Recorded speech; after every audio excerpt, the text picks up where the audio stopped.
మీకు ఎప్పుడైనా అనిపించిందా మీ పిల్లలు లాస్ట్ ఇయర్ ఆర్ కొన్ని ఇయర్స్ ముందు బాగా చదువుతున్నారు, కాలేజ్కి వెళ్ళిన తర్వాత అసలు చదవట్లేదు? ఫర్ ఎగ్జాంపుల్ 10th గ్రేడ్లో మా అబ్బాయికి బాగా మార్కులు వచ్చినాయండి. కాలేజ్కి వెళ్ళిన తర్వాత ఏమైందో తెలియదు, అసలు ఇంట్రెస్ట్ చూపించట్లేదు, మార్కులు తగ్గిపోతున్నాయి, అసలు చెప్పిన మాట వినట్లేదు, ఇంకా లిస్ట్ అనేది వెళ్తానే ఉంటుంది. సో ఇది అందరికీ కామన్ అయిపోయింది. దానికి కామన్ అయిపోయిన తర్వాత ఏం చేస్తారు, చదవట్లేదని చెప్పి టీచర్లు బాగోలేదు, కాలేజ్లో సరిగ్గా చెప్పట్లేదు, బ్యాడ్ ఫ్రెండ్స్ ఉన్నారు, ఇంకా సపోర్ట్ చేసుకోవటం అనమాట. ఆ పిల్లలు మా అబ్బాయి బాగానే చదివేవాడు, ఇప్పుడు ఇందువల్ల చదవట్లేదు అని చెప్పి. కానీ ఒకటి నిజం, ఇవన్నీ కూడా అయ్యి ఉండవచ్చు, కానీ మెయిన్ది అనేది ఇంకొకటి ఏంటంటారు, అప్పుడు దాకా చదివింది 10th గ్రేడు విధానం వేరు, మనం కాలేజ్కి వెళ్ళిన తర్వాత అక్కడ పరిస్థితులు, మన కాన్సెప్ట్స్ అనేది వేరుగా అయిపోతూ ఉంటాయి. సో దానికి తోడు మనం వాళ్ళ ఇంట్రెస్ట్ ఏంటి, వాళ్ళ దేనికి సూట్ అవుతారు అనేది ఏమీ లేకుండా మనం ఆప్షన్స్ ఓపెన్గా ఉండాలి అని చెప్పి ఎక్కువ మంది పేరెంట్స్ చేసేది ఏంటంటే సైన్స్ స్ట్రీమ్ తీసుకోవటం. ఇప్పుడే ఎందుకు ఆలోచించేది, 11th 12th చదివిన తర్వాత అప్పుడు ఆలోచిద్దాం, వాడికి ఏది ఇంట్రెస్ట్ అయితే అప్పుడు చూద్దాము, వాడికే తెలిసి వస్తుంది, వాడికి అన్నీ తెలియాలి కదా, వాడికి ఇప్పుడేం తెలుసు అని అనుకుంటాము, సైన్స్ స్ట్రీమ్లో పడేసేస్తాం, చేసినంత చేస్తాడు ఏముంది అని.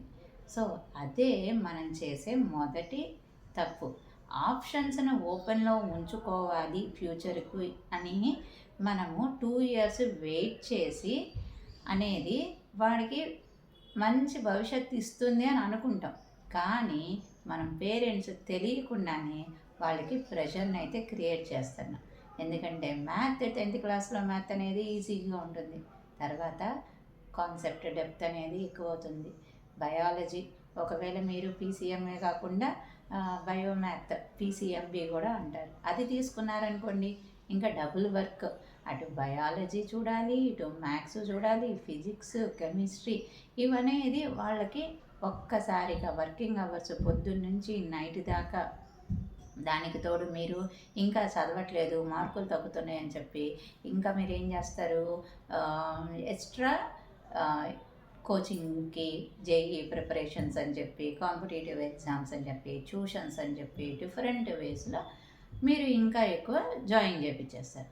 సో మీరేమనుకుంటున్నారు, ఆ స్టూడెంట్ ఇంకా బాగా చేస్తారు, మనం మంచి ఇస్తున్నాము అని. కానీ ఉన్న సిచ్యువేషన్ని మనమే ఇంకా ఎక్కువ వర్స్ట్ చేసేస్తున్నాము. ఎందుకంటే ఆల్రెడీ అసలు ఎందుకు మార్కులు తగ్గుతున్నాయి అది ఫైండ్ అవుట్ చేయకుండా, మ్యాథ్స్కి కూడా అక్కడ అసలు కష్టంగా ఉందా ఏంటి రూట్ కాజ్ అనేది తెలుసుకోకుండా మనం ఇంకా ఫోర్స్ అనేది స్టూడెంట్ మీద రబ్ చేసేసరికి అది వాళ్ళు ఇంకా కొన్ని రోజుల తర్వాత ఇంకా గివప్ అనమాట, ఇంకా మా వల్ల కాదు అనుకుంటే అనుకోండి, మీ ఎంత చేసినా మీరు ఇంతే అంటున్నారు అనేది ఇంకా గివప్ జోన్లోకి వచ్చేసేస్తారనమాట. తర్వాత 12th గ్రేడ్లోకి వచ్చిన తర్వాత బైపీసీ స్టూడెంట్స్ అంటే ఇప్పుడు ఇంజనీరింగ్ వైపు వెళ్ళాలా, మెడిసిన్ వైపు వెళ్ళాలా అనేది ఒక పెద్ద కన్ఫ్యూజన్. ఆ కన్ఫ్యూజన్ ఉన్నంతసేపు మనం అన్నిటి మీద ఫోకస్ చేయాలి. అదే ఈ కన్ఫ్యూజన్కి కొద్దిగా మనం టైం తీసుకొని గ్రేడ్ 10లోనే అసలు మనం ఏ సైడ్ వెళ్ళాలి అని డిసైడ్ చేసుకుంటే దాని మీదే మనం కోర్ సబ్జెక్ట్స్ మీద ఫోకస్ చేయడానికి ఛాన్సెస్ ఎక్కువగా ఉంటుంది. సో మీరు ఇప్పుడు పేరెంట్స్ గ్రేడ్ 10 పేరెంట్స్ చూస్తున్నట్లయితే ఎగ్జామ్స్ అయిపోవాలి, రిజల్ట్స్ రావాలి, ఆ 12th గ్రేడ్ అయిన తర్వాత ఆలోచిద్దాము, ఇంకా టైం ఉంది అనుకునేటట్లయితే ఈ వీడియో అయితే మీకోసం. ఒకసారి ఆలోచించుకోండి. ఎప్పటికైనా ఒక డెసిషన్ అయితే తీసుకోవాల్సిందే, ఎందుకంటే ఏ స్టూడెంటు రెండు వైపులకి ఒకేసారి వెళ్ళలేడు, ఏదో ఒక డాక్టర్ వైపు కన్నా వెళ్ళాలి, మెడిసిన్ ఫీల్డ్కి, ఇంజనీరింగ్ సైడ్కైనా లేదు. అదే మనం ఆ క్లారిటీని ఒక 2 సంవత్సరాలు ముందే తెచ్చుకున్నట్లయితే చాలా బెనిఫిట్స్ అనేది ఉంటుంది. మీరు ఒక కెరియర్ కౌన్సిలర్ దగ్గరికి వెళ్ళాలి, లేదు ఓపెన్ ఎందుకు తీసుకోవాలి అని ఆప్షన్స్ ఓపెన్లో ఉంచేసి చేస్తే మీరు ఒక థౌజండ్స్ ఆఫ్ మనీసే కొన్ని వేలనైతే సేవ్ చేస్తారు, తప్పేమి లేదు దాంట్లో చేసుకుంటే. కానీ మీరు మీ మెంటల్ పీస్, ఆరోగ్యాన్ని పణంగా పెట్టి ఆ మనీని సేవ్ చేస్తున్నారు. సో మీరు ఏం చేయాలనేది మీ చేతుల్లోనే ఉంది. మీకు ఎలాంటి సహకారానికైనా నేను రెడీగా ఉన్నాను. కింద ఉన్న లింకులో అపాయింట్మెంట్ బుక్ చేసుకోండి. ఏమైనా హెల్ప్ కావాలంటే మనం పర్సనలైజ్డ్ గైడెన్స్ సెషన్తో మీకు హెల్ప్ చేయడానికి రెడీగా ఉన్నాను. ఈ వీడియో మీకు హెల్ప్ అయినట్లయితే ఇలాంటి విషయాల కోసం షైనీ కేరియర్స్ని సబ్స్క్రైబ్ చేసుకోండి.